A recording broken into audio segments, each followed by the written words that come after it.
भी हुए दिन सेठी भी आसे राती, सेठी भी हुए दिन सेठी भी आसे राती। सूरज हुए जह्न भी लेखे कई फूल को चिठी, हेले समान नुहे सेठिका रीति नीति, हेले समान नुहे सेठिका रीति नीति। से तो भूला अनुभूति, से तो विदेश स्मृति, से तो विदेश स्मृति, से तो विदेश स्मृति, से तो विदेश स्मृति।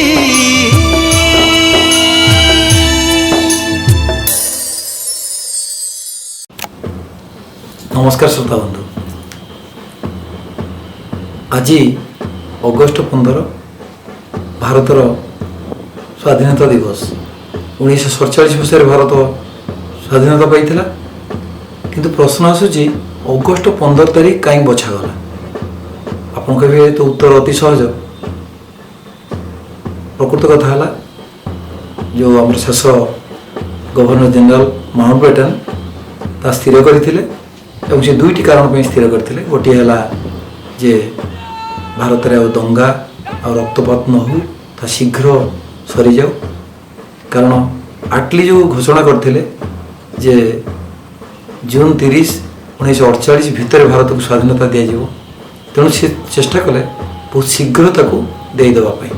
द्वितीय कारणटी है जापान द्वितीय विश्वयुद्ध समय जापान यही तारीख में आत्मसमर्पण करथिला, ठीक 2 वर्ष आगु। तेणु यह एक सिंबल बा गोटे प्रतीकात्मक भाव से भावी भारतर स्वाधीनता तारीख को यही दिन ठीक करते। मात्र आज प्रसंग हूँ तृतीय कारणटा कौन हो पारे। तृतीय कारणटी आध्यात्मिक। से मु वकिल है जुक्ति करी ना, कारण मो से सामर्थ्य नहीं। ताहा श्री अरविंद ही कही। कारण श्री अरविंद जन्म 1872 मसीह अगस्ट 15 होता।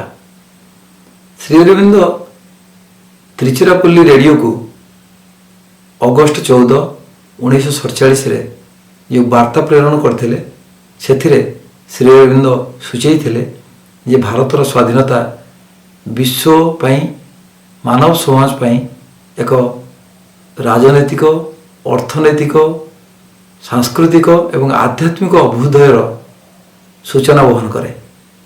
एवं श्री अरविंद आउ गोटे कथा कही जे यह से भगवान जो शक्ति, जो भगवान ताको आज पर्यंत परिचालित करी आछंती, तांको विभिन्न लक्ष्य एवं कार्य देइछंती। जो लक्ष्य कार्य को से अनुसरण करिछंती, सेइथिरे एकनिविष्ट भाव लगी सबू त्याग करिछंती। तेणु सही तारीख को निज जन्मदिन में बाछि भगवान तांको स्वीकृति देइछंती एवं तांको मोहर मारिछंती। एक कथा कहबार अर्थ है श्री अरविंद एक आध्यात्मिक कारण देखते। कारण आपण भाविबे जे श्री अरविंद एमती युक्ति करिवार अर्थ कौन। आपण श्री अरविंद विषय जानतु जे कि जीवन सारा किछि भी टिके स्वार्थ पाई दाबी करी नाहंती। सबु सुख स्वच्छंद परिवार पैसा पदवी एपरिक ICS चाकरी छाड़ी कौन जिनस को ग्रहण करना सी जितेबाला यहाँ को कहते यहाँ भगवान को स्वीकृति कार्यपाई। तेणु आमको बुझी ना पड़ो, धरी ना पड़ो। श्री अरविंद केवे सत्यवाक महापुरुष, मनीषी, अद्वितीय विद्वान श्री अरविंद केवे मिछ कही न पारती। तेणु श्री अरविंद को जन्म यही तारीख में निश्चित भगवान से सहमति अच्छी।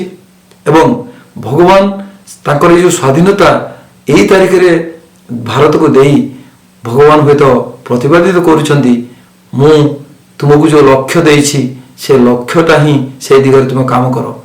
ताफल हम कौन श्री अरविंद गोटे कथा कहते भारत ଏକ ଆଧ୍ୟାତ୍ମିକ ଗୁରୁ ଏବଂ ଭାରତ ବିଶ୍ୱର ଏକ ଆଧ୍ୟାତ୍ମିକ ଦାୟିତ୍ୱ ଗ୍ରହଣ କରିବ ଏ ସ୍ୱାଧୀନତା ପରେ ଏବଂ ମାନବ ଜାତି ପ୍ରସ୍ତୁତ ହେବ ଅତିମାନବ ହେବା ପାଇଁ।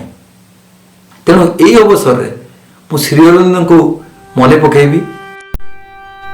ବାସ୍ତବରେ ସେହି ଜନ୍ମଭୂମି ମା ଏବଂ ମାନବ ଜାତିର ସେବା ପାଇଁ ସେ ସବୁକିଛି ତ୍ୟାଗ କରିଛନ୍ତି। ICS ଅଫିସର ହେବାଠାରୁ ସୁଖ ସ୍ୱାଚ୍ଛନ୍ଦ୍ୟ ପଦବୀ ପରିବାର ସବୁକିଛି ବିଶ୍ୱର ପରିବର୍ତ୍ତନରେ ଭାରତର ଭୂମିକା ଏବଂ ମାନବ ଜାତିର ବିବର୍ତ୍ତନରେ ଅତିମାନବ ପର୍ଯ୍ୟାୟ ସବୁକିଛି ପାଇଁ ସେ ପ୍ରସ୍ତୁତ କରିବାକୁ ଚାହିଁଛନ୍ତି ମଣିଷମାନଙ୍କୁ ତାଙ୍କ ଲେଖା ମାଧ୍ୟମରେ। ଦେଶପ୍ରେମର ବହ୍ନି ସେ ହିଁ ଜାଳିଛନ୍ତି। ବାଲ ଗଙ୍ଗାଧର ତିଲକଙ୍କ ଠାରୁ ଆରମ୍ଭ କରି ବାଘା ଯତୀନଙ୍କ ପର୍ଯ୍ୟନ୍ତ ଅନେକ ବିପ୍ଳବୀଙ୍କୁ ସେ ପ୍ରଭାବିତ କରିଛନ୍ତି। କଂଗ୍ରେସର ସୁରାଟ ଅଧିବେଶନରେ ଚରମପନ୍ଥୀଙ୍କ ସଭାରେ ସେ ସଭାପତିତ୍ୱ କରିଛନ୍ତି। ସେ ଥିଲେ ପରୋକ୍ଷ ପ୍ରତିରୋଧର ପ୍ରବକ୍ତା। ସେ ଥିଲେ ଯେଉଁ ବୟକଟ୍ ପାଇଁ ମୋହନଦାସ କରମଚନ୍ଦ ଗାନ୍ଧୀଜୀଙ୍କୁ ଆମେ ଭାବୁ, କିନ୍ତୁ ପ୍ରକୃତରେ ସେ ଯେଉଁ ତାଙ୍କ ଲେଖା ମାଧ୍ୟମରେ ସେ ପ୍ରଥମେ ଏ ଯେଉଁ ସ୍ୱଦେଶୀ ଗ୍ରହଣ କରିବା, ବିଦେଶୀ ବର୍ଜନ କରିବା ଏବଂ ପରୋକ୍ଷ ପ୍ରତିରୋଧ କରିବା ଏସବୁର ପ୍ରଥମ ପ୍ରବକ୍ତା ଥିଲେ ଶ୍ରୀ ଅରବିନ୍ଦ। ଅନେକ ବିପ୍ଳବୀ ଦେଶପ୍ରେମ ଦ୍ୱାରା ପ୍ରବୁଦ୍ଧ ହୋଇ ଆତ୍ମତ୍ୟାଗ କରିଥିଲେ। ଶ୍ରୀ ଅରବିନ୍ଦ ଥିଲେ ଏକ ପ୍ରତୀକ।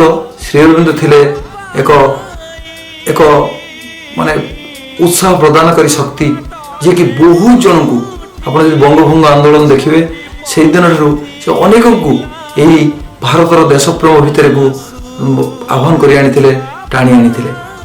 ମୁଁ ସେହି ଶ୍ରୀ ଅରବିନ୍ଦଙ୍କୁ ଏହି ବିଦେଶ ଗସ୍ତ ସମୟରେ ମନେ ପକାଇଥିଲି ଏବଂ ଏହି ସମୟରେ ମୁଁ ଭାବିଲି ଶ୍ରୀ ଅରବିନ୍ଦ ଇଂଲଣ୍ଡରେ ତ ଏତେ ଦିନ ପଢ଼ିଥିଲେ, ସେ ବୋଧେ ବହୁତ ଖୁବ୍ କମ୍ ଜଣ ଯେଉଁମାନେ କି ବିଦେଶରେ ପାଠ ପଢ଼ିଥିଲେ ସେ ବେଳରେ, ତାହା ଭିତରୁ ଶ୍ରୀ ଅରବିନ୍ଦ ଥିଲେ ଅନ୍ୟତମ। ସେ କିଙ୍ଗସ୍ କଲେଜରେ ପଢ଼ୁଥିଲେ, କିନ୍ତୁ ମୁଁ ତାଙ୍କୁ କିଙ୍ଗସ୍ କଲେଜକୁ ଯାଇକି ଭେଟିବା ପାଇଁ ଚେଷ୍ଟା କଲି। କିଙ୍ଗସ୍ କଲେଜରେ ଯେଉଁଠି ସେ ପଢ଼ୁଥିଲେ ତାଙ୍କ ଟିକେ ସାନ୍ନିଧ୍ୟ ପାଇବା ପାଇଁ ଚେଷ୍ଟା କଲି। ତେଣୁ ମୁଁ କିଙ୍ଗସ୍ କଲେଜ ଗଲି, କିନ୍ତୁ ମୁଁ ଜାଣିନଥିଲି ସେଠି ଦୁଇଟି କିଙ୍ଗସ୍ କଲେଜ ଅଛି। ଗୋଟିଏ ଥିଲା London school of economics and political science ସାମ୍ନାରେ ଯେଉଁ କିଙ୍ଗସ୍ କଲେଜ, ଯିଏକି ଆଗରୁ ଲଣ୍ଡନ ୟୁନିଭର୍ସିଟିର ଥିଲା ଗୋଟେ ଅଂଶ, କ୍ରମଶଃ ତାହା ଏକ ବିଶ୍ୱବିଦ୍ୟାଳୟରେ ପରିଣତ ହୋଇଛି। ଏବଂ ମୁଁ ଯାଇକି ସେଠି ଯାଇକି ଦେଖିଲି, ଖୁସି ହେଲି। ସେଠି ମାନେ ତାକୁ ଶ୍ରୀ ଅରବିନ୍ଦଙ୍କ ସାନ୍ନିଧ୍ୟ ଟିକେ ପାଇବା ପାଇଁ ଗଲି, କିନ୍ତୁ କ୍ରମଶଃ ସେଠି ଚର୍ଚ୍ଚକୁ ଗଲି। ସେଠି ଦେଖିଲି ଗୋଟେ କୃତ୍ରିମ ମାନେ ବରଫର ଗୋଟେ ସ୍କେଟିଂ ଗ୍ରାଉଣ୍ଡ ହେଇଛି, ସେଠି ପିଲାମାନେ ଖେଳୁଥିଲେ। ମୁଁ କିଛି ସମୟ ତାକୁ ଦେଖିଲି, ତାପରେ ମୁଁ ଚେଷ୍ଟା କଲି ଯେ ଏଇଠି ଶ୍ରୀ ଅରବିନ୍ଦଙ୍କୁ ଅନୁଭବ କରିବା ପାଇଁ, କିନ୍ତୁ ଶେଷରେ ବୁଝିଲି ଯେ ଏହା ଶ୍ରୀ ଅରବିନ୍ଦଙ୍କର ପଢ଼ୁଥିବା ସେ ଯେଉଁ କଲେଜ ନୁହଁ। ଏବଂ ତାପରେ ମୁଁ ପଛରେ ଜାଣିଲି ଏବଂ ତେଣୁ କେମ୍ବ୍ରିଜ ୟୁନିଭର୍ସିଟିରେ ସେ କିଙ୍ଗସ୍ କଲେଜ ବୋଲି ଜାଣିଲି। ତେଣୁ ସିଧାସଳଖ ମୁଁ କେମ୍ବ୍ରିଜକୁ ଯିବା ପାଇଁ ଯାତ୍ରା ଆରମ୍ଭ କଲି। ଆପଣ ଦେଖୁଛନ୍ତି କେମ୍ବ୍ରିଜ ରେଲୱେ ଷ୍ଟେସନ। ମୁଁ ସେଠୁ ଓହ୍ଲେଇକରି କିଙ୍ଗସ୍ କଲେଜକୁ ଗଲି। ସେଠି ଦେଖିଲି ଯେ ସେ ଯେଉଁ କିଙ୍ଗସ୍ କଲେଜ ଭିତରେ ୟାର୍ଡ ଭିତରେ ମୁଁ ପଶି ଗଲି। ତାଙ୍କର ଲାଇବ୍ରେରିଆନକୁ ଭେଟିଲି। ଲାଇବ୍ରେରିଆନ ମୋତେ କହିଲେ ଆପଣଙ୍କୁ ଛଡ଼ାଯିବ ନାହିଁ। ମୁଁ ପଚାରିଲି କାହିଁକି? ନା ଆପଣଙ୍କର ପରମିସନ୍ ନାହିଁ, ବିଭିନ୍ନ କଥା କହିଲେ। ମୁଁ ତାଙ୍କୁ ଶ୍ରୀ ଅରବିନ୍ଦଙ୍କର ମୋ ପାଖରେ ଗୋଟେ ଛୋଟ ଫଟୋଟିଏ ଥିଲା, ବ୍ଲେସିଂସ୍ ତା ଭିତରେ ଥାଏ। ମୁଁ ସେଇଠୁ ତାଙ୍କୁ ନେଇକି ଦେଖେଇଲି। Do you know he is Shri Aurobindo Ghosh, an alumnus of your Cambridge University and King's college.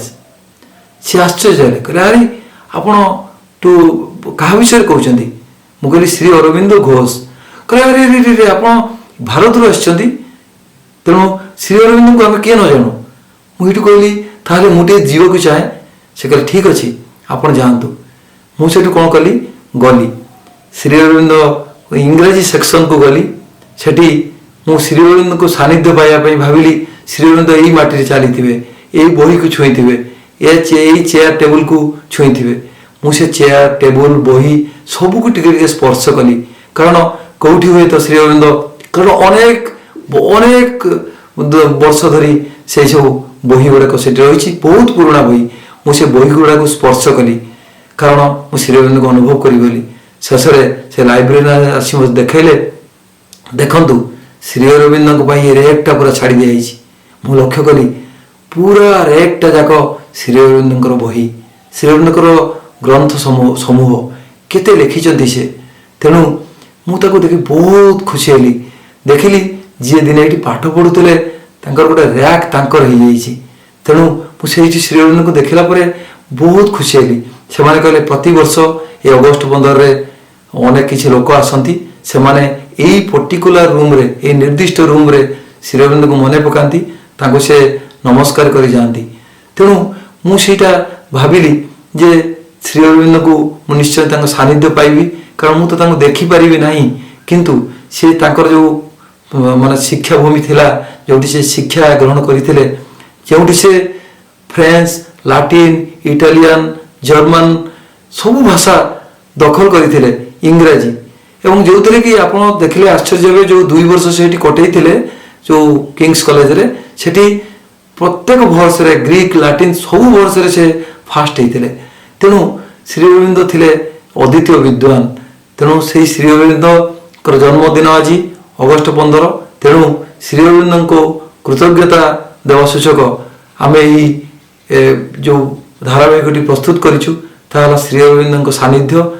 ଆମେ ଶ୍ରୀ ଅରବିନ୍ଦଙ୍କ ଯେଉଁ ଲକ୍ଷ୍ୟ ଥିଲା ଯେ ଭାରତ କିଭଳି ଦାୟିତ୍ୱ ନେବ ବିଶ୍ୱର, ଆଧ୍ୟାତ୍ମିକ ଉତ୍ତରଣ ଭାରତ ଦ୍ୱାରା ହେବ, ତା କେତେ ଦୂର ଆମେ ସାକାର କରିଛୁ ଜାଣିନୁ, କିନ୍ତୁ ଶ୍ରୀ ଅରବିନ୍ଦ ନିଶ୍ଚିତ ଆମକୁ ନିଶ୍ଚୟ ପ୍ରେରଣା ଦେଉଥିବେ ସେଇ ଯେଉଁ ମାନବରୁ ଅତିବାରମ୍ଭ ହେବାକୁ, ଏବଂ ଏହି ଭାରତରୁ ଏକ ଆଧ୍ୟାତ୍ମିକ ଭାରତ ଯିଏକି ବିଶ୍ୱର ଗୁରୁ ହେବ, ସେଇ ଦିଗରେ ମୁଁ ନିଶ୍ଚୟ ଶ୍ରୀ ଅରବିନ୍ଦଙ୍କୁ ଆଜି ସ୍ମରଣ କରି ବହୁତ ଖୁସି ହେଉଛି।